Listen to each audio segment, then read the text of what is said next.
in Memphis. Brendan Martin, Ocala, Florida. Saw on the TV yesterday, Brendan, Marion County, Florida, traffic jam on I-75. My friend Philip Cowart left Auburn to go down to Boca Raton to take supplies to his daughter, son-in-law, and 2 grandkids. And I'm sure he's back. He went down and back. So he should have been back yesterday. But, wow, what a day. Got a big show, man. Starting off, Jason Caldwell, Auburn Undercover.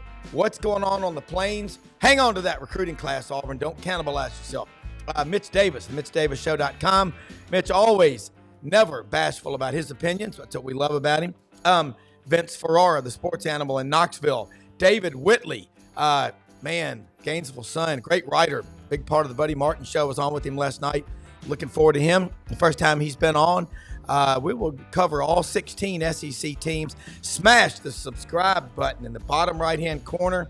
And folks, get ready. Class is in session. Get pen and paper handy. And we're going to cover a lot of ground. It's going to be a great show right after this.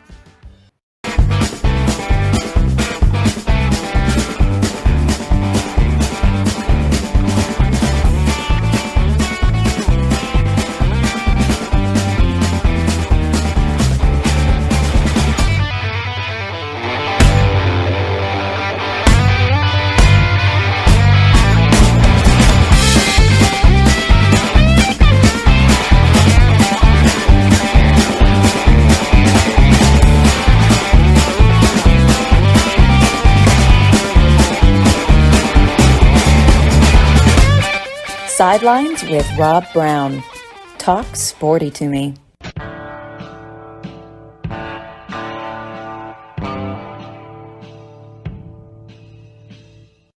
All right, Rob Brown and Brendan Martin with Jason Caldwell. Jason, what a year it's been so far. Every weekend, but it's parity, the portal. There's a lot of factors that cause it. We were up in Fayetteville for that Tennessee-Arkansas game. I can't help. I got a lot of pride in seeing what Travis Williams is doing. That guy's you know him. You followed his whole career from, I think, day one at Auburn. But this league is just a grind. Let's get your thoughts on what's going on with Auburn, because you made a very prophetic point early on before the season started. If things go bad, you said, look, you'll hang on to that class, but you go 4-8. It's a different scenario. Auburn's at 2-4 right now. They got a break. Whole season, 6 games, starting fresh. What's your read on that locker room and the sidelines, the players, the coaches, and everybody at Auburn? Yeah, no, I honestly, I know there's frustration, but I don't think there's quit. It's year 2. Yeah. If there's quit, then you'd be doing something else. And that's the thing. And so I look at it as seeing the team that thinks they're pretty close, and I think they're pretty close too. Now, that doesn't mean they don't have holes. They're pretty close with the roster they have. I wrote something this week because I talked to a bunch of folks I know at Georgia, and on the field Saturday, they're like, this looks like a much better team than we've seen the last 8-10 years. And they're right. It's a much better group of guys. The problem is that you still have issues on the lines of scrimmage because you haven't recruited very well for the past. And I had to answer something last night. I normally don't do that, but I had to answer something last night because Kevin Skarminski is talking about things, and he likes to bring up the negatives. And hey, that's what people like to do sometimes. Yeah. And I just had to remind him, because I'm sure he doesn't know, because if you don't pay attention to the finer details of why things go wrong, then all you look at is the results. And for 5 classes before Hugh Freeze arrived, Auburn signed 9 high school offensive linemen total. Yeah. Georgia signed 24. I went back and looked. Georgia signed 24 during that time. Auburn signed 9 guys. If you don't have guys to develop, then you have to go sign portal guys. And as we've seen, you're not going to make a living out of just signing a bunch of portal players and hoping that you hit on all of them. It's just not going to happen. Yeah. And that's where you are on the lines of scrimmage right now for Auburn, and even at other positions. Wide receivers, you can find guys like that because there's a lot more of them. Yeah. It's hard to find quality offensive and defensive linemen in the portal because everybody needs them. Yeah. So that's where you are right now. Yeah, and I had a great conversation with a family. One of my friends, we went to Auburn together, and their family are Nelson Club donors. They support Auburn on everything, and they're doubling down on their support right now. I mean, this is a great family, the May family from Tuscaloosa. And I was talking last night, and I said, I guess it's a lot like if you're a surgeon and a trauma surgeon, and you see somebody that's all torn up from a car wreck. You see it. You see that every day, unfortunately. You're going to get them up. You're going to save them. The average fan that doesn't know what's going on behind the scenes, oh, this is terrible. You start firing coaches every 2 or 3 years because of knee-jerk reactions. You're going to be where Tennessee's been since they got rid of Fulmer in 2008. Now, they had a double-digit win season in 22, but it took them 15 years to get back to that point. You are definitely a truth broker, Jason. I have a boatload of respect for you because you don't drink the Kool-Aid. Nobody has been more accurate about the melees on the offensive line at Auburn. How do you rate the job that they're doing right now with what they have, and specifically Percy Lewis? Yeah, I think offensively, the turnovers are an issue. A lot of the turnovers were not caused by the offensive line. I think the offense has been pretty good. That was probably as good as an offense has played, and it is. We went back and looked. That's the most yards an Auburn team's had in Athens, Georgia since 2009. That's incredible. Okay. Remember, Auburn got out 14-0 in that game. Remember that? Yes, and so there are things that they are doing really well. Should they be 2-4? Absolutely not. That I'm not just throwing all this on their lack of talent. There's been some coaching issues, and I saw some of those Saturday too. And those things have to get fixed. They have to get cleaned up. But when you look at it, there are things. And here's the thing. Honestly, right now, offensive line, it is what it is. I think we'll see more of Tyler Johnson moving forward. I think you'll start to see some of those things. Yeah. Defensive line is the same issue for different reasons. You've recruited okay there, but none of those guys are here. And then you find guys that aren't good enough. And so you've had to go and say, look, if we need to go to get experienced players. And you go get experienced players on the defensive line at defensive tackle. If you're a defensive tackle that's good enough to be in the NFL, then you're going to the NFL. If you're not, and you're not playing, then you're going somewhere else. That's what you left with in the portal. And so you go get the guys that have experience and they're older, but they're not dynamic enough to go out and win consistently in this league. And saw that Saturday against Georgia. You've been good enough against Arkansas and Oklahoma, who didn't have a downfield passing game, who were just kind of running the quarterback. Yeah. Well, you see a team that stands in the pocket and slings it a little bit. All of a sudden, if Keldrick Faulk's a little banged up, you don't have anybody to get to the quarterback. And you can't send 9 or 8 or 7. Like, you can't leave your young guy. So you have to go, we're going to play soft. We're going to make them drive down the field and try to stop them in the red zone.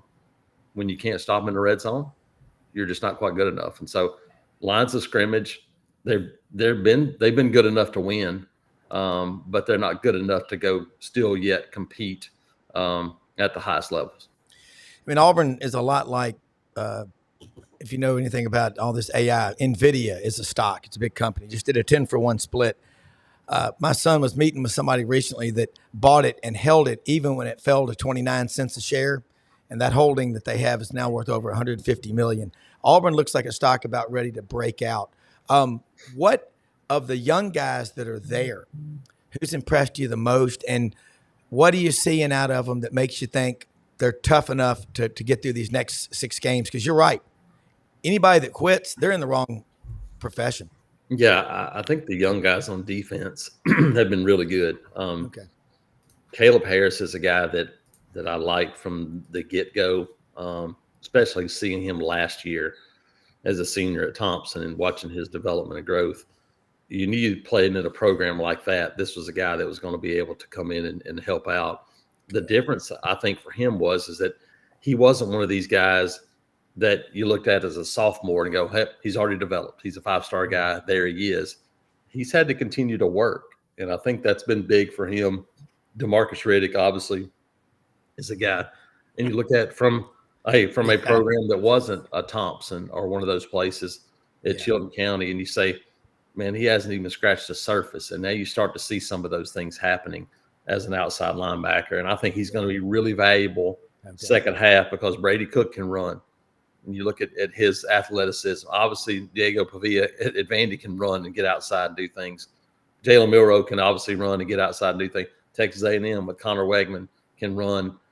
Having more of those athletic guys to help, contain quarterbacks is going to be really important. So I think DeMarcus Riddick has a big part of things, but Jay Crawford's been good at corner. I think you look at him, and then the other side, obviously, Malcolm Simmons has really come on. And you saw more of the young guys against Georgia. Unfortunately, he had a play he'll tell you he should have made. Perry Thompson had a play that he probably could have made. Cam Coleman, they said, hey, we're not going to let that guy beat us. And so they bracketed him on it. So it means, as Hugh Freeze said, now the next step for young guys on offense especially is, hey, can we move you to another place? Yeah. And instead of playing, hey, we're going to line you up on the left side and that's your position, can we move you so a defense can't do those things to you? And so that's the next step for these young guys on offense. But I mean, I think I've seen some growth out of these guys for sure.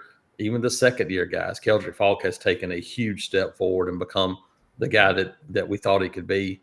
Connor Lew, some of these other ones, we've seen these second-year guys continue to develop, and that's the thing. I know I'm getting long-winded, but when you look at it, no, we're all ears. I said it for the last few weeks that if you look at this team and you say, okay, who are the guys that you think are surefire NFL guys? Most of those guys are freshmen, sophomores that you think have a chance to be those guys. You look at the upperclassmen group and they go, Keontae Lambert-Smith has been really good. I think he's an NFL guy. Jarquez Hunter can be an NFL guy, but I don't think it's surefire because he's a running back. And you go, he's not 6'2", 225 and running a 4.3. Those are surefire guys. Other than that, I think Dylan Wade and Jeremiah Wright are guys that will have a chance. Maybe Jalen McLeod. But there's nobody in this upperclassmen group where you go, man, that guy's going to play in the NFL for a long time. It's just not there. Yeah. And I talked to a friend that gets to go to some of the practices, and he said, before the season started, he said, there is a 180-degree difference between this freshman class that's on campus and what we consider to be our upperclassmen, which there are very few of. And it's frustrating. But you know what I notice? When I'm at the games, we're down there at the Auburn-Oklahoma game, those are your investors, the people who are the season ticket holders and all. They're not bitching and screaming and fire everybody and all like that. Those are your investors in the company. Real quick, I know you got a busy day ahead of you. What's when you talk to all the recruits in this class, it's currently sitting at number 3 behind Ohio State and Alabama, and it could eventually be number 1. Tell us about that, those conversations, whatever you can say. Yeah, it continues to be, guys saying the right things, which is we understand where it is, and we understand that we can be the guys that help take the next step. I think this thing would look really different if you had gone out and you had lost by 3 or 4 touchdowns, right, over and over again, and people go, man, I don't think it's close. I don't think you can say that. I think you can look at it and go, man, they're a lot closer. Again, the record hasn't shown it to this point, but you look at the way they've played on the field and the young guys, and you say, okay, I can see that. I can see it coming. That's what these guys see. And you want to recruit guys who believe they're the missing piece.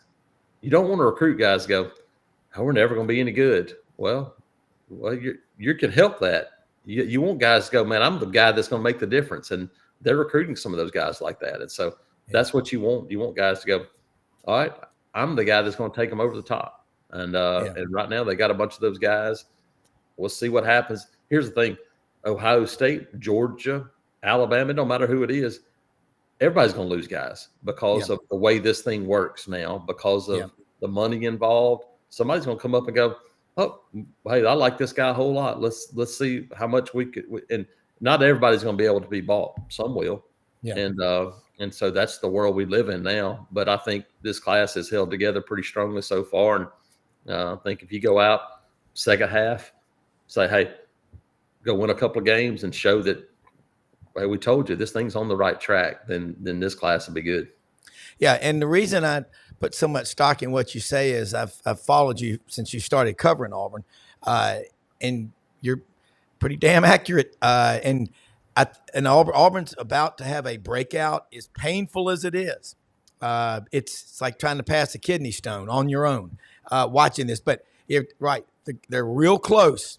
They're just not there. And there's a big difference between 18 and 19-year-olds and 23 and 24-year-olds. Correct. I mean, that's what people need to remember. This is one of those where absolutely you go, oh man, you're tired of seeing these things happen. Well, they happen for a reason. Yeah, they're not happening because Hugh Freeze all of a sudden forgot how to coach. Do I think they could have done things? Absolutely, they could have done things better. But those things are magnified when the talent level forces you to not be able to make mistakes. Yeah, as I've said before, Kirby Smart, Nick Saban, it don't matter who it is. Those guys have the same coaching issues that everybody else does. Yep. But when you have great players and you have them all across the field, those things aren't magnified like they are when you're struggling. And so the only way to get there, and I talked to coaches in other sports. I ran into a women's basketball coach yesterday, and they're like, hey, still recruiting, we're going out. I was like, that's it. There's no secret. Yeah. Go get the best players you can get. Go get as many of them as you can get, and then you take your chances. Yeah, absolutely. Jason, great stuff as always. Let people know how they can follow you, and we'll get you back on next week and keeping up with this. Tigers are off this weekend, but getting ready for Missouri will be an interesting week. Yep, you can check us out at auburnundercover.com, part of the 24/7 network. Follow us on our YouTube page as well. You can subscribe. It's free there at Auburn Undercover. And also follow me on Twitter at ITATJason. Yeah, you're putting out a lot of really good content. We had Ronnie Sanders on a couple of weeks ago. Y'all are – pay attention, folks, Auburn Undercover. All right, have a great day. Thanks, guys. All right, Mitch Davis and Bo Carter jumping in here with us right now. Two wise guys. I mean, I sound like good fellas, a couple of wise guys. But look, interesting take there. And this is how you see it. Hugh Freeze did not get a football lobotomy. I said this after Brent Venables' first year at Oklahoma when they went and lost a bunch of games. If you studied closely, you saw of the last 5 games in Venables' first year, they lost 4 of them by 3 points each. Okay? Again, you can't get a football lobotomy in the drive-thru at Crystal. You're lucky if you even get hot crystals anymore in today's world. But Mitch, Bo Carter used to be the SID at Mississippi State. He is connected everywhere. He's covering Mississippi State now.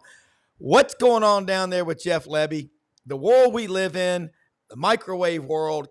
Get rid of him, fire him. I mean, if we did it like this, we'd have a new coach every 3 or 4 weeks. But Mitch, your take on the Bulldogs, where they are, and the rest of the season, because we got a long way to go. Yeah, first and foremost, before I even get started with that, I do want to say my thoughts and prayers are with those impacted by the hurricanes up in North Carolina. Got a lot of friends up there. Just total devastation up there, and also to the ones in Florida as well. I know Brendan's probably, I think, in the path of the hurricane as well. So my thoughts and prayers. I know right now we're going to talk about college football. And absolutely. That's a little more important thing to talk about, guys. But, you know, I think it's also important that we put this thing into perspective. There are people that are fighting for their life, and we're here to offer them a little bit of slice of distraction. And sorry, guys, I got a cough drop. I'm battling some major allergy issues after doing 6 college football games in 6 weeks. So my body is a little tired, but we're okay. Things are going good in the SIP. Ole Miss rebounded last week against South Carolina. And Mississippi State is in a great position right now. And I know that people are going to, say that Mitch, he's losing games or whatever at Mississippi State. Give him time. Rob, like I told you the other night about Auburn, when you called me, I think, twice, 2 or 3 times the last 2 weeks, kind of freaking out a little bit. I kind of talked to you off the ledge and said, hey, give Hugh Freeze some time. Okay. Like I everybody who knows me knows I have a relationship with Hugh Freeze, and I've been with him since Briarcrest Christian School. He's a really close family friend of ours. Oh, your grandfather hired him. Yeah, my grandfather hired him, and I'll just say this. I don't know if I should say this, but I'm gonna say it. He actually came to my grandfather's funeral, so he is I hold Coach Freeze in high regards. I know he's not perfect. He knows he's not perfect, but Nobody is. football programs take 3 to 4 years to build. He's still in this rebuilding process, and like I said the other day I think I was on Facebook or Twitter or somewhere like that. Auburn fans need to realize that one, they might want to be Alabama right now, or they might want to be Georgia, but in order to get there, the only way to eat an elephant is one bite at a time. And you got to give some time, man. I mean, you got to give Hugh Freeze at least 3 to 4 years to fully turn this thing. And that's what I'm telling Mississippi State fans. I'm like, look, you guys have been through hell and back with Mike Leach passing. You've been through a lot with they had to hire Zach Arnett. They had no other choice but to hire Zach Arnett. They were almost at the point of not having a program, and so they had to hire Zach Arnett. And now you get Jeff Levy in there. He's enthusiastic. He's getting recruits, going into the JUCO ranks. He's going old school Mississippi State football, and it's a lot of fun. It's infectious. I love Jeff Levy. I am a Jeff Levy guy, and I like Kiffin, but I relate more to Jeff Levy because he's just a good old boy. He loves Mississippi State, and his family loves him. I'm telling State fans the same thing I'm telling Auburn fans. Pump the brakes. Pump the brakes. It's going to be okay. It might not look sexy right now. It might not look attractive right now. But what you got to take away, like I looked at that Texas and Mississippi State game, and I saw improvement. I saw a Mississippi State team that scored an offensive touchdown that, held, I think, Texas. I don't have the stats right in front of me. Held Texas on the defensive side. So there were improvements. So, again, you've got to pump the brakes. I mean, and what we're seeing now in this transfer portal era is, yes, you'll get lucky every now and then. Look at Vanderbilt. I love this Diego kid. He is Pavia, yeah. Oh my God, I love that kid. That dude's awesome. Great for college football. But we're also seeing the downfall of some of these kids. We saw it at Georgia, and I know we can probably talk on that with Ra and the latest guy who got arrested. Yeah. It's hard to keep track. Pump the brakes. pump the brakes. Yeah. It's going to be okay. Well, I'll say this, Mitch, and you're right about it. I just was talking to Jason Caldwell. When your roster's gutted and 2 years after a full recruiting class was signed in February of 21 by Brian Harsin, 2 years later, only one player from that class is still on the roster, Jarquez Hunter. As Rosanna Dana used to say on Saturday Night Live, you got a problem. You got major problems. You got to figure it out. Bo Carter, having been an SID, media relations, National Football Foundation, the Merv Griffin of college football, sports information people. How would you handle what's going on at Mississippi State or any of these schools right now when, the barbarians, the Visigoths, and the Huns are at the gates of Rome? Because I don't think Nero's fiddling. No, Deep exactly. thoughts there. No. Mitch hit it on the head too. Just pump the brakes. You've got to. These days, hey, look at. Several programs. Baylor wins the Big 12 championship 2 years ago, and now they're on Dave Aranda. Poor guy, head coach over there. It's just the portal and the NIL just have this. It's a totally brand new world out there. So. You can build a men's basketball team, get 13 or 14 new players in every year, but you can't do that with or baseball. You just can't do that with football. You've got to. Rob, you made a great point. One player left from Freeze's recruiting class 2 years ago. No, Harson's. Please don't put Freeze and Mr. Potato Head in the same sentence. There's one player that's left over for Hugh Freeze. So I've never seen that happen before. No, it really is. You've got to wonder, but. And Auburn's been competitive in the games, just the turn, on the head turnovers and just good points too, as far as that goes. Yeah, Mitch, with Mississippi State, I'm with you. I watched that Texas game. I think they were a 45.5-point dog in that game. Yeah. They played them tight. What the takeaway is from that, agree or disagree with me, I'm gonna say, is the state players did not quit even though they were seriously outmanned. That's how you build a program. You don't build it with quitters. I have another word for them, which I won't say on the show, but you can't build a football team with guys like that.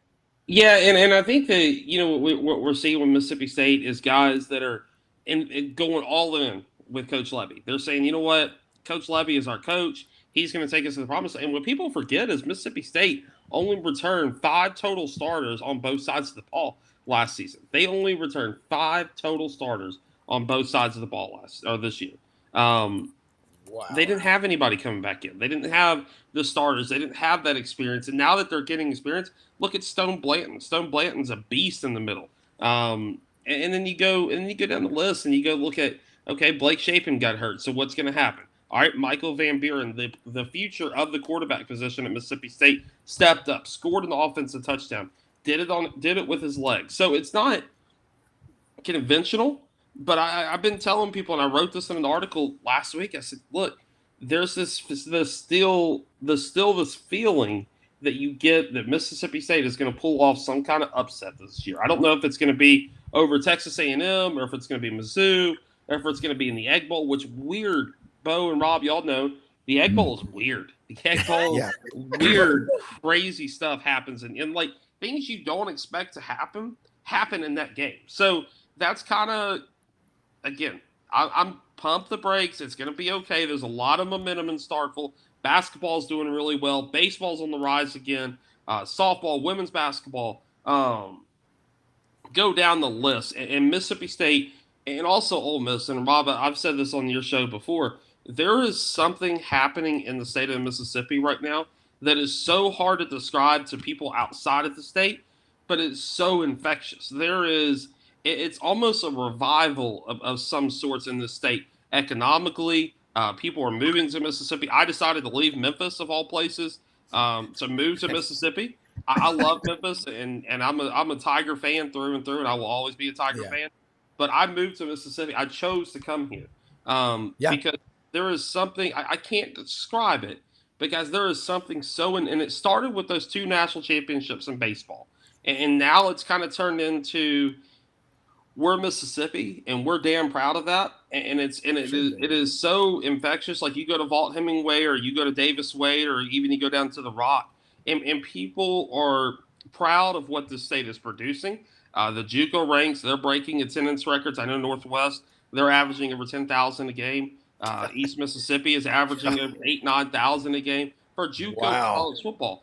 And I know high school football down here, Tupelo's got a stadium that seats, I think, 8,000. Somebody correct me if I'm wrong. 8,000-9,000. New Albany, where I live, is a place that seats 5,000. They're selling out of every game, both baseball and football. So there's something going on in this state, and I don't know if it's has to do with what Tate Reeves has done as a governor, kind of like what Ron DeSantis has done down in Florida, Governor Abbott's done in Texas, or if it's a mixture of everything, where you've got not only a great leader in our governor down here in Tate Reeves, but you also got great college coaches that are kind of pouring into this state. And when people bring up Lane Kiffin to Florida, guys, why would Lane Kiffin leave Ole Miss to go to Florida? And that's kind of another topic that I feel strongly about, because why would Lane Kiffin leave Ole Miss and he has it made here? His family's here now.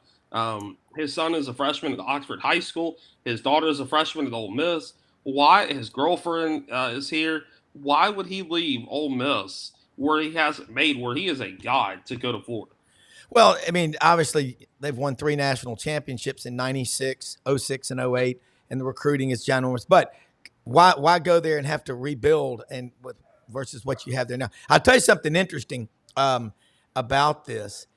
When you start talking about, you don't see people in the South moving to California or New Jersey or Massachusetts, but those people are pouring into the South because this is where you want to be. Bo, you know the state of Mississippi. There's a lot of pride in there, less than 3 million. I love it down there. I've got a lifetime hunting rights on a farm in the Delta in Lambert, down on Highway 3. It's a suburb of Vance and Marks. Love it down there. Go over there to Clarksdale, the Abe's Barbecue, and the Rest Haven for breakfast. I love the Mississippi Delta so much. When my wife's Jack Russell died, Mallory found a shelter dog and brought it over and named it Delta. And Delta is she's the queen of the house. She thinks I love is. Delta. I love know, Delta. She's a cool dog. She is. But Mitch is right. It's a pride factor. And Mitch, I know I'll keep you a few more minutes, and Bo's going to stay on because Bo was supposed to be on yesterday. We're going to get into the Florida-Tennessee game in a minute with David Whitley and Vince Ferrara. But Mitch, before you go, and I love the way you don't hold back, and you're right.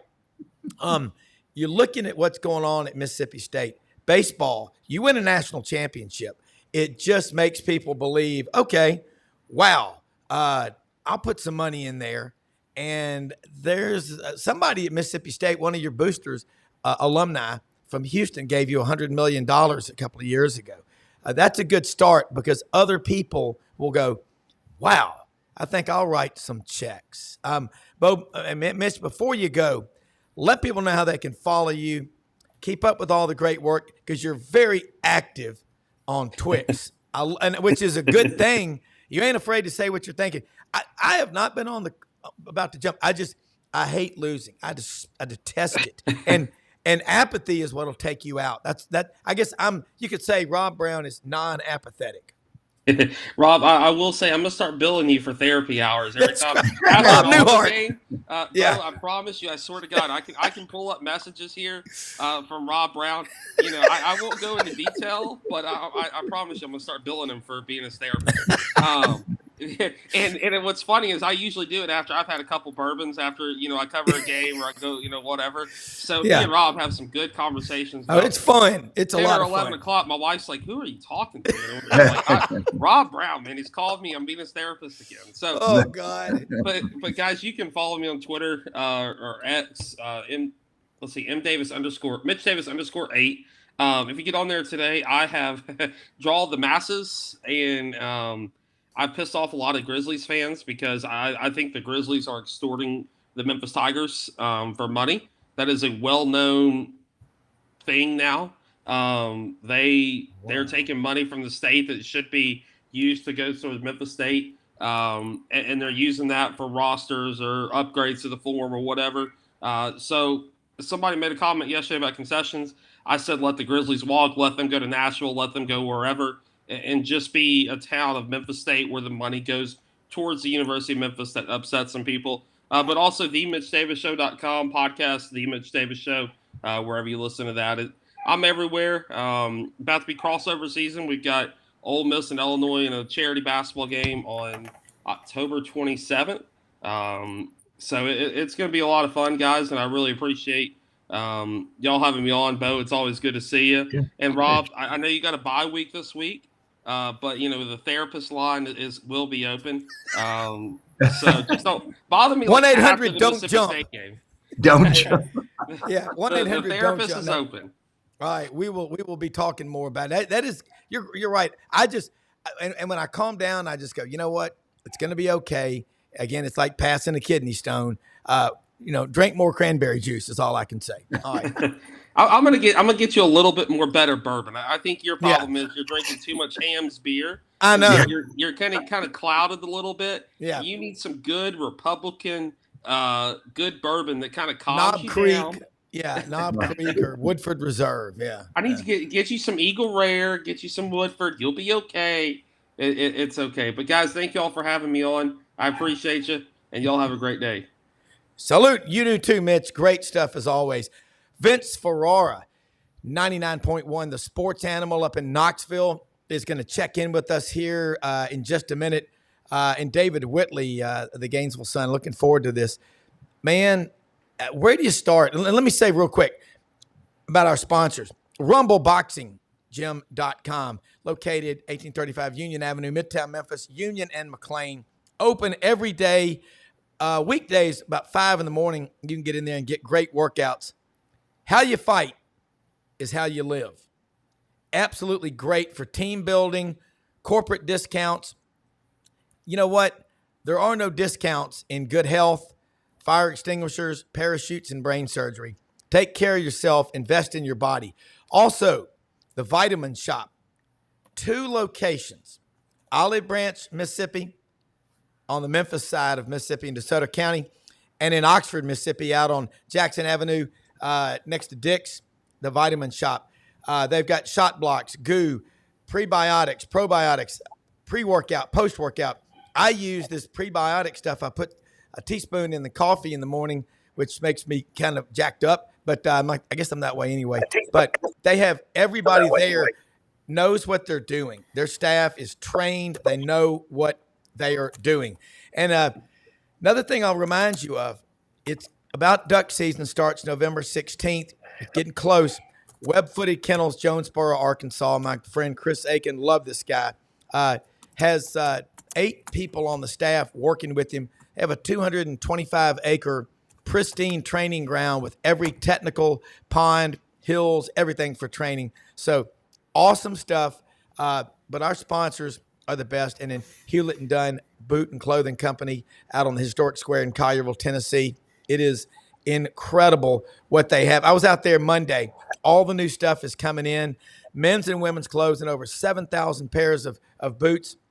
I got kids' boots too, but great looking stuff. Filson, Barber, STS, Old South, Duckhead, Marshwear. God, this stuff looks really good. Pendleton, Schaefer. Can't say enough, but it is a great time of year, all the new stuff coming in.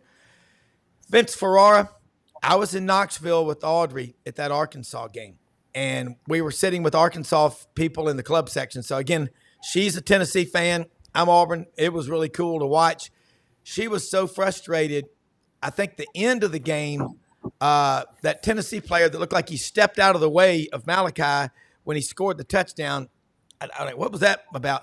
But Tennessee never seemed like they got in sync. Second road game where Nico Iamaleava was facing a really good defense. And what's your takeaway? Where do the Vols go? Because they got a pretty big one coming up Saturday in Knoxville.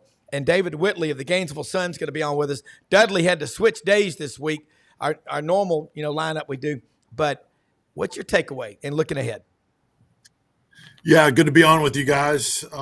It was surprising. I mean, we take predictions, score predictions from fans, and pretty much everybody had it as a double-digit win for Tennessee. No one could comprehend in any way that Tennessee would lose that game, and it's hit Tennessee fans pretty hard, and that's not surprising. It's the offense that I think is the biggest concern because we haven't seen the explosiveness that was anticipated. It didn't have to be exactly what it was in 2022, but it needed to be better than last year where they didn't have enough explosive plays. And that now it's 2 games that has not been the case. The Oklahoma game, you had a little bit of a reasoning because they had their 2 starting offensive tackles out and they were just trying to manage the game. Heupel was just trying to get to the finish line with a defense that was dominating. So you kind of understood there, but then you thought, hey, I'll get back on track against an Arkansas defense that did not have very good stats and has had some rough moments at times, despite having a high draft pick in the upcoming draft on the D-line and Landon Jackson. But Tennessee had his starting tackles back, and it didn't make any difference. They struggled big time. So Arkansas went into that game, guys, with the worst quarterback pressure rate in all of the FBS. All 134 teams only pressured the quarterback 24% of the time, yet they were still able to harass Nico on the regular. Either Arkansas was finally playing up to their potential, or that really is an indictment on Tennessee's offensive line. Now, I think they're better than that, but it's probably somewhere in the middle. But that was not a good look, and they couldn't execute anything on offense in the passing game. Dylan Sampson ran for over 100 yards. He got in the end zone a couple of times. It's just a weird game. And then you got to give Arkansas a ton of credit. I'm sure Dudley has or will, but the fact that Arkansas gave up those 2 touchdowns to Tennessee in the third quarter. And after Arkansas couldn't take advantage of all their opportunities they had in the first half, Tennessee first 2 times down the field, drive down the field, score, defensive stop in the middle. You're like, all right, now the market correction has happened. Yes. Tennessee's going to run away from the Hogs, and it didn't happen. Arkansas immediately answered back, and they didn't have at the end of the game. They didn't have the starting quarterback. They didn't have the starting running back. They didn't have the starting kicker. They had a lot of self-inflicted wounds too, and Tennessee still didn't beat Arkansas on the road. So there's definitely some concerns moving forward on this Tennessee team if they don't get better, especially on that offensive line. Yeah, it was tough. David Whitley, the Gainesville Sun, on with us right now. Bo Carter, National Football Foundation. Want to get into this discussion. And David, I was on last night on the Buddy Martin show. Love getting all these writers together. There's just nothing. You can't get any better. It's like Austin City Limits or the Grand Ole Opry. You get all these different opinions. But David, let's look ahead now at this Tennessee-Florida matchup. Vince is up in Knoxville at the Sports Animal, 99.1. part of the Vol Network from Tampa. And Vince, I hope your mother and everybody down there is in a safe place because, man, we were talking last night on the Buddy Martin show. This is a big storm coming in. I don't know if you are down there or what's going on, but okay. But this is a big day, but I guess we can get your mind off of it for a little bit. But, David, let's talk about the Gators and the Vols because we will be glued to the color TV Saturday night. Yeah, about the only thing moving slower than the Tennessee offense right now is I-75 going north and south, getting out of town. Yeah. It's not a good place to be, and of course, it sort of puts it all in perspective. But if you the storm will have passed by the time Saturday rolls around, and people may need a diversion. This should be a good one because from Florida's standpoint, this is the not exactly the get right game, but the start getting right game because they've won 2 in a row, but not exactly the toughest competition, Mississippi State, UCF. So the overriding story here throughout, of course, is Billy Napier. Yeah. What's going to happen with him. And no matter what they did the last 2 weeks, he wasn't going to move that needle. If they can go up to Tennessee and beat a team like that, then people will, it won't totally flip the script, but it'll certainly restore a lot of faith that was shattered in the first 2 games. They've done what they had to do, the last 2 weeks, even though they weren't going to, they weren't going to really convert anybody to, hey, I believe in the Gator. But the biggest thing was the defense last week, which after, being on the missing persons list for more than a year was actually spotted. That's right. That is a good point. I think David, are you there? Yeah. Okay. I thought you froze for a second. Vince, and then I'm going to get Bo's going to like the judge here on some things listening, but Vince, let's talk about the keys for the Vols. Cause, Nico, this was his second road game in the SEC and only his second SEC game. He's got a very bright future, but the learning curve in this conference, you pull out of your driveway like you're living in the median on I-75, you better be doing 110. Maybe not today with all the evacuation traffic. Yeah, and look, it hasn't been the level of crazy like Alabama has experienced coming off of the loss to Vanderbilt and, how they're, going over the top and wanting to fire Kellen DeBoer and all that kind of fun stuff. It hasn't gotten to that level, but there's been some people, we do it on our show. Rob, you love Jimmy Himes. You had him on for a long time. Yes. He and former Tennessee great Tim Irwin, who's a judge, they do Sunday Sports Sound Off, which is an institution in this area for like a next morning call-in show. Yeah. And they were taking calls where people were like, hey, what do you guys think about, I know, a lot of hype about Nico, but, he's this, and this. What do you think about them changing quarterbacks? So they were taking some of those calls on Sunday morning. Give me a break. So wow. but what happens is when you raise expectations during a season, then when you have any sort of little minor setback, you're going to have the reaction to where they think you should be, not where you actually are. And I think now people are going way over the top the other way in their thoughts and expectations, like the season is in the tank. So look, other SEC teams have experienced it and they bounce back the next week. There shouldn't be no lack of motivation with the Florida Gators, who, and David knows this, not only have had Tennessee's number, but Florida is 6-2 in Knoxville since 2006. So they're winning at Neyland Stadium as well. So, and I think some Tennessee fans were nervous about this game to begin with going into the year, much less when Florida's playing their best ball and Tennessee is not.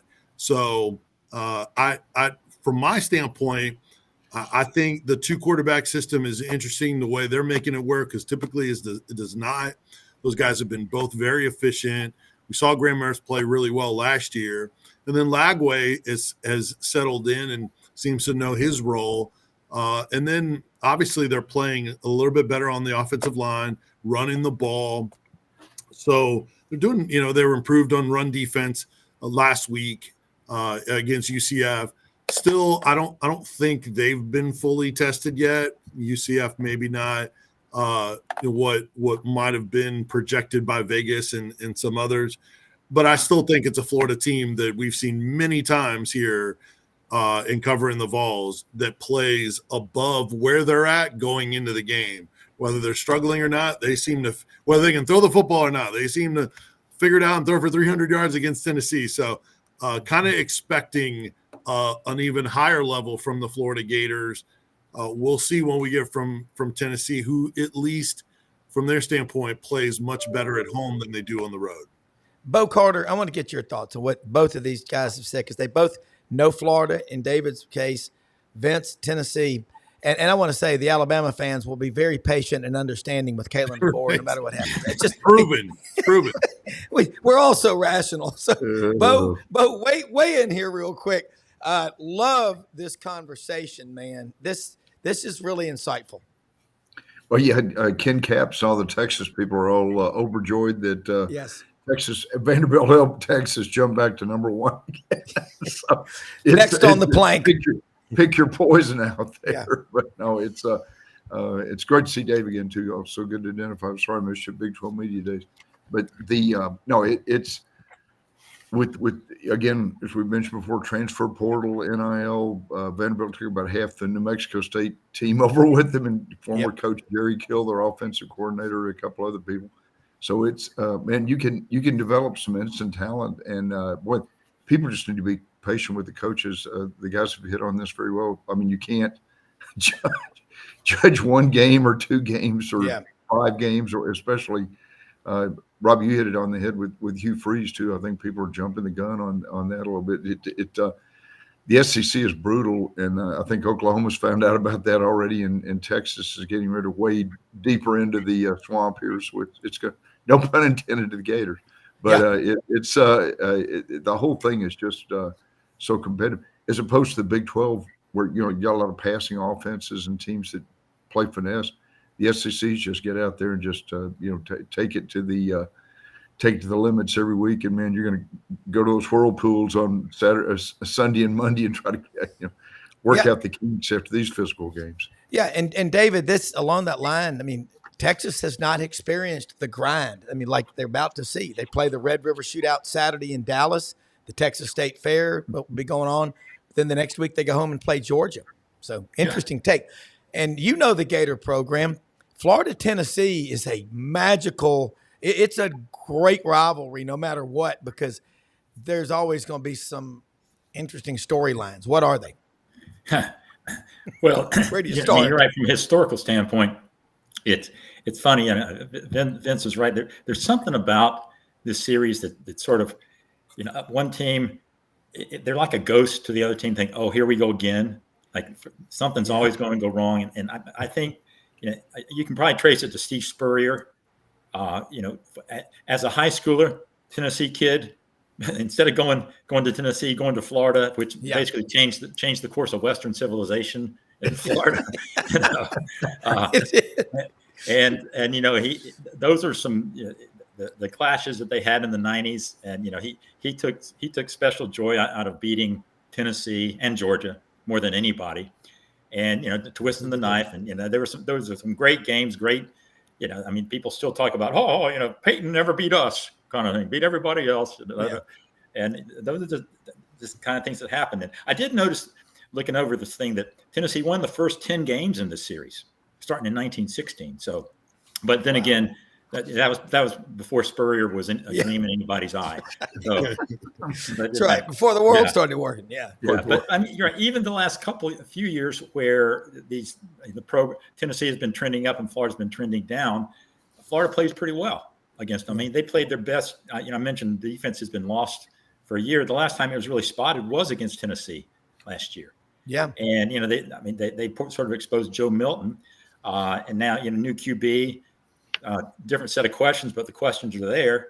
The question with Florida is whether, that defense, it made a leap, but can it, I don't know if it was fool's gold against UCF. Yeah. Or can they keep it up? I mean, they definitely improved. I mean, they had the bye week before, and they basically it was a hit the reset button, started from scratch, and it was like boot camp all over again. Yeah. And they've been saying we're good. We're going to get better. Just wait and see. We sort of rolled our eyes because we've been there all the time, but they actually went out there and they shut down a pretty good running attack. UCF, and so that'll be the key this week, because I think Tennessee's going to want to get that running game going just to take the pressure off Nico and loosen that up. And the question is, will that Florida defense, which hasn't been able to stop anybody until they got to UCF, I mean, we'll find out this week if it's for real up front. Vince, Tennessee's offensive line, let's talk about them end to end. They've got 3 Dylan Sampson. They got some really good running backs, but talk about that matchup against the Gators front 7 that was spotted last week. He's right. Yeah, and Tennessee this year has been better run blocking than pass blocking, but it had not looked as bad as it did the last 2 weeks, especially with their starters back against Arkansas. So you got Lance Hurd, a transfer from LSU, who had a really good camp, and then I think was pretty good to start the year, but the level of competition wasn't great. So NC State was supposed to be somewhat of a challenge, but was not. He missed the Oklahoma game. And then he was probably his worst game against Arkansas. Now they would put Landon Jackson there, who's a potential first rounder. Mel Kiper has him as his number 2 defensive end in the 2025 draft. So, but still, overall, they weren't creating a whole lot before that, as I kind of mentioned earlier. But they would draw holds, and here's the biggest thing: and Florida will probably do it too, because now 2 straight opponents have been able to get Tennessee to jump off sides. We'll have the false starts. They'll stem and they'll move just before the snap in unison. They'll just slide a little bit. And Tennessee was baited into that multiple times. First play of the game, Nico rolled out and had a terrific throw about 15 yards to Dante Thornton on the sideline. Call back because of illegal man downfield. Their left guard, Andre Carriage, a Texas transfer, he drifted 5 yards down the field for no reason, way away from the play. They just had a lot of those things like that. They had holds, they had hands of the face, and they just weren't good at those tackle spots. John Campbell Jr., who was a former Miami transfer, all these guys in him and Karch in their second year. He got hurt in the Oklahoma game, thought, all right, they'll be solid at that position. And he has not been great this year. So especially that last game. So they got to get better there. And even some of the vets like Javonte Spraggins, who's a very generally consistent right guard. There was some times where he wasn't blocking anyone and there's free rushers coming. Cooper Mays, who was the best of the bunch. He's a All-American type of center. There was some pressure up the middle, but he was probably their best. Yeah. So that's their 5. That's why it's a little bit of a concern for me, guys, because unlike the defensive line, where they can just put somebody else in because they play 12 of them, the offensive line, there's just not other options to go to that are seemingly ready, unless you think a freshman or a second-year guy at a developmental position it can step up, and they have not shown a track record for putting those kind of guys out on the field. So I think they kind of are what they are, unless they go to other veterans that have struggled in fill-in duty before that aren't as talented. So They got to figure that out. They were great in those 2 drives they scored, and then it was a struggle in pass pro the other way. So matching up against Florida, I think Tennessee's still going to be able to run the ball some on Florida. The concern for Tennessee's offense is the pass protection. Yeah. Florida dialing up blitzes. And here's another thing is the last 2 opponents had the coaches and the players that talked about this. Yeah, they did things they hadn't shown us on tape before. Their structure was different. Arkansas was really smart in the run game. They kind of copied Brent Venables, where they would show Tennessee a light box. Tennessee is almost automatic in their box decisions. Light box, they run. Heavy box, they throw. And so what did Arkansas do? They muddied those waters in who was in the box and who was not. Their corners creeping in, their linebackers creeping in. Sometimes they creep in and back out. So Nico would think, hey, light box, we're going to run the ball. Next thing you know, there's 8 there waiting on in the gaps for him. Mm-hmm. And then he'd think it's a heavy box and he'd throw. And then now he's got no open receivers because everyone's back in coverage and there's no passing lanes and you only have 2 or 3 receivers out in the route. So and part of that is Nico's experience. He hasn't seen a lot of these things, and the last 2 DCs have been outstanding in throwing new stuff at him. And I fully expect Florida to show some things, whether it's exotic blitzes or muddying the waters. They're going to play copycat until Tennessee has an answer to it. I expect Florida to have some different wrinkles on defense, and we'll see how Tennessee handles it. Yeah, one of the things, David and Bo, at the Arkansas game, they have the Walmart logo at one end of the field at the 20, and the other end is the Tyson logo. And right. So up in the club section where we were sitting, every time there was a false start penalty or anything that sends the other team going backwards, the sound of those hydraulic lift trucks, Walmart going beep, beep. They do that. I kept hearing that all night long. It was loud on TV too, Rob. What? It was loud on TV too. Yeah, you could hear that thing beep, beep, beep, and the crowd. First down, Arkansas, and the hog call, and it was look, David. It's going to be Knoxville, so the crowd's going to be much more favorable. But again, there's just certain rivalries when you get on the field, everybody amps it up a little bit. I don't think those players are all caught up in what's happened up to this point. They just know what's going on today, don't they? Yeah. It's funny you mentioned the beep, beep, beep when the hydraulic big truck. I can't get it out of my head. Yeah. We get it here every time Desmond Watson backs up. And the largest, and he number 21. I didn't just say that as a joke. It's a segue into he's going to be a big part of this. As far as just stuffing the run because Florida, they've had a real hard time stopping it till UCF, and that's where they did 5 sacks. I think that's more than they've had all season, just about. Yeah. And as Vince mentioned, teams have been disguising defense and stuff. That's Ron Roberts' calling card. Yeah. His they say creeper defense is just it's all built on making the QB guess where the pressure is going to come from and dropping guys back, that kind of stuff. The problem at Florida is that it was, I don't know, it's too complicated, or what the players just weren't figuring it out the first few games. They weren't creeping. They just didn't know where the blitzes were late, and it's I don't know if it's growing pains or what, but they got it together against UCF, and so if they did, it's coming just in time because what Nico's been seeing or hasn't been seeing the last 2 weeks is Florida's going to try to certainly they say insanity is doing the same thing over and over that's not working. Well, I guess insanity would be doing something that is working and not trying it yourself. So I'm sure Florida's going to try to get up there and do all sorts of voodoo stuff too. Just real quick, Rob, before you Bo jump in, you mentioned the beeping sound of backing up. Unfortunately, that happened way too frequently for Tennessee to start drives.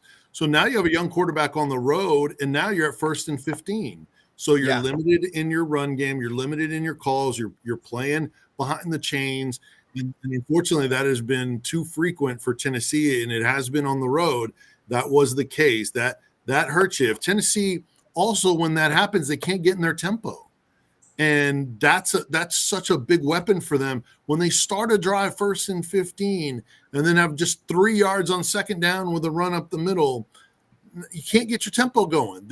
They're front runners with the tempo. Get a 1st down, get a big run up to the line. Teams aren't set. They're confused. And then you get a 1st down, you pop a big play, get a play down the field. It's all you have to be successful to get that tempo going. And too often those penalties have been an issue for Tennessee to start drives, but it is at home, so they shouldn't have those false starts in this game. Yeah, and Bo, in 1986, I remember Don Smith, quarterback from Mississippi State out of, I think, Hamilton, Alabama, over there near Twin and Brilliant and Guin over there in Winfield and Winchester, and Carbondale, Alabama. Went up there to Knoxville, had like a 75-yard touchdown run. State got off to a 5-0, 6-0 start early on that year with Rocky Felker as the coach. But that game was in Knoxville. I remember it vividly. You're looking at this game neutral, and these guys are both really outstanding true grit journalists. I mean, they don't drink the Kool-Aid. They tell it like they see it. How do you see this game playing out before, as this crowd of some 105,000 will rise to their feet as the Pride of the Southland band comes out and forms that giant T, and then the Tennessee Volunteers, and here they come, ladies and gentlemen. It's football time in Tennessee. I mean, Audrey, my wife, her dad and her, he died 20 years ago, watched every game, went to him or listened to him. And I get chills thinking about that connection that we have to these schools. But Cousin Mark's got 10 season tickets up there, biggest tailgate, he says, in Knoxville by the Torch Guy. What an atmosphere, man. If you can't get fired up about this, you need to go to the doctor and get your blood back that you gave at the blood drive. Bo Carter, your thoughts and comments. I'll hang up and listen, Coach. Go Dogs. Yeah. Rob, you've had too much coffee. I think you poured some Ham's beer in your coffee this morning. That's right. Subdue me. No, you hit the nail on the head. I missed the late great John Ward. He'd be in 5-4-15 in the land of milk and honey. We're not worthy. We're not worthy. But, no, it's a weird deal. Florida's back on the rise again a little bit, as David mentioned, and kind of going back to basics. And Tennessee really angry after a loss.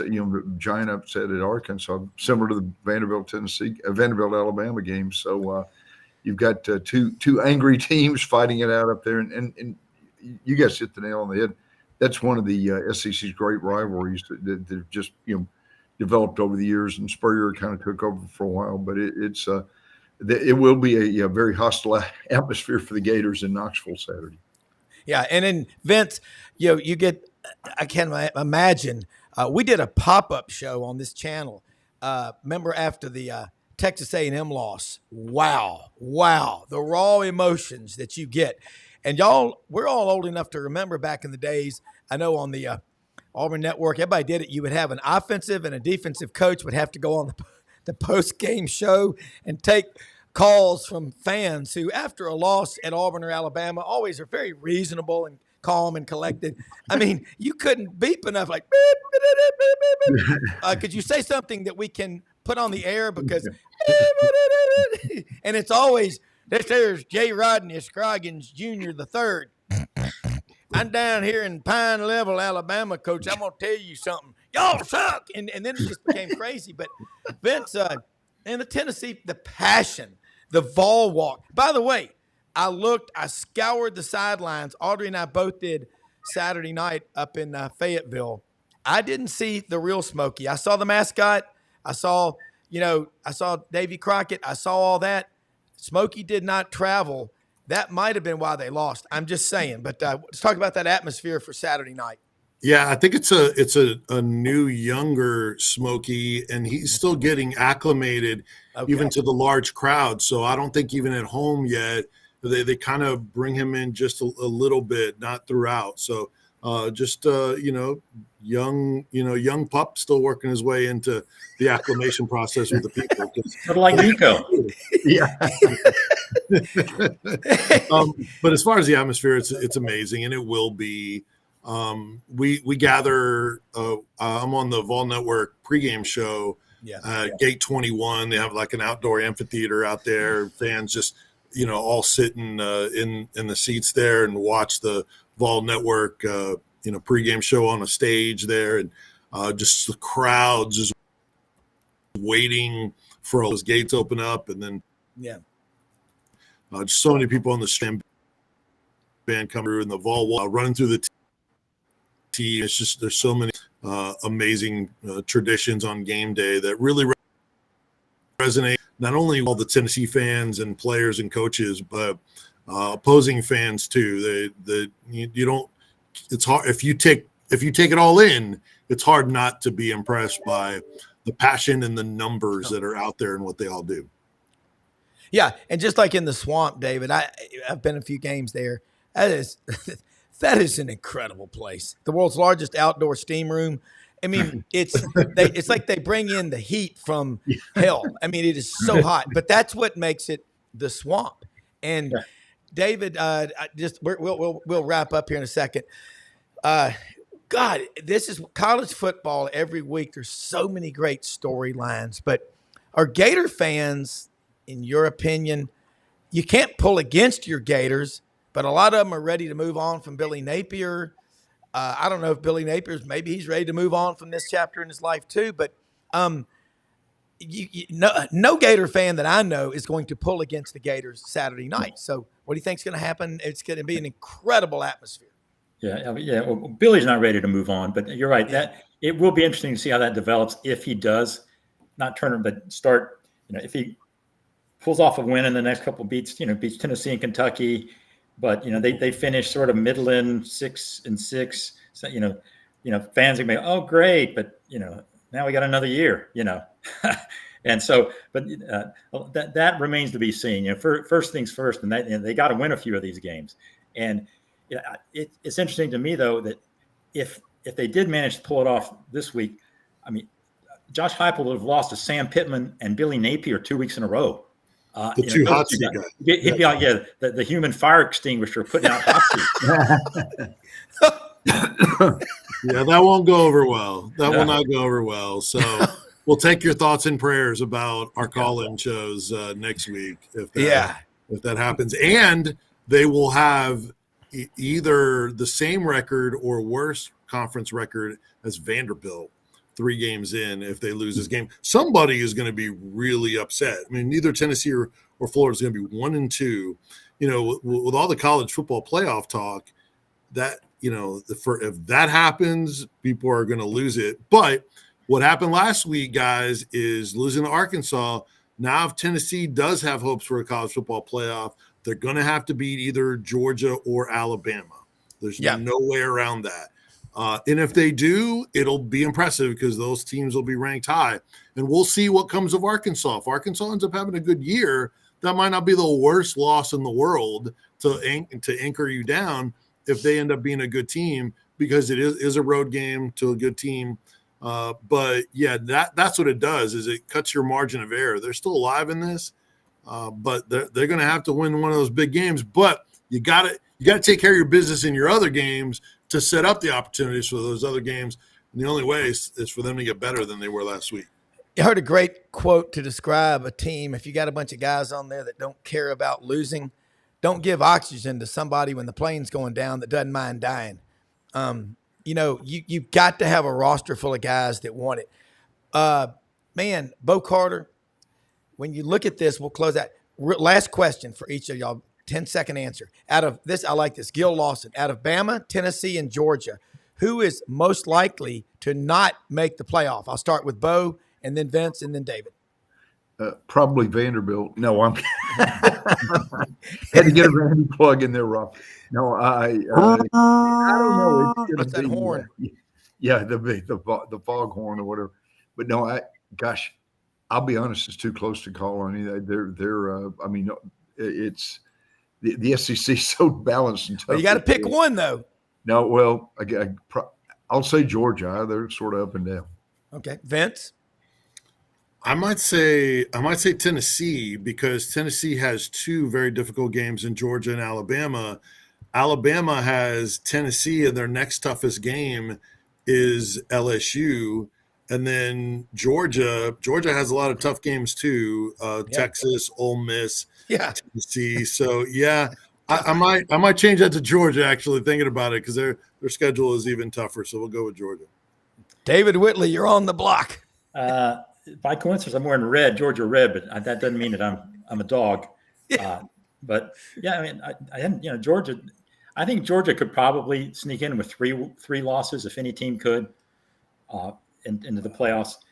Tennessee, can't, and I think that probably would make them the most likely to be extinct at this point, just because of what Vince said, because of the schedule and how now after Arkansas they have to beat Georgia and Alabama. Yeah, and so that's going to be tough. Brutal, man. Look, hey, listen, we're going to wrap it up. Guys, great stuff. David Whitley, the Gainesville Sun, Vince Ferrara, the Sports Animal in Knoxville, Bo Carter, National Football Foundation, Mitch Davis, Show.com, Jason Caldwell, Auburn Undercover, executive producer Brendan Martin. Hunker down, guys. That's a dog term, but I know you got the storm coming in. We will be praying for your safety. And, man, we most often see the face of Christ in the least among us. Go out and be ready to help people. Whatever you got, maybe you want to go buy a shirt or a jacket or something like that. You might want to save some of that money to help what's about to happen, because in the South, it's hurricane season, and it's going to be a wild next few days. But we will be back tomorrow. That's the plan, weather permitting. But great show, everybody. Thanks so much for watching. Have a great day. Be ready to do it again tomorrow. So long, guys.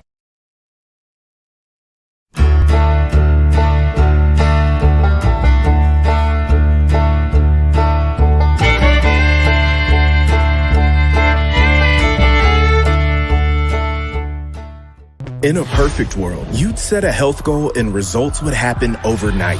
In this world, the real world, it takes time, dedication, and the right support to achieve your best self. The Vitamin Shoppe health enthusiasts are here to make sure you're not wasting a single moment on the wrong supplements. From the highest quality sports nutrition and superfoods to the most sought after trends, you'll find a huge variety of science-backed solutions for every goal, and the people to help guide you along the path to greatness.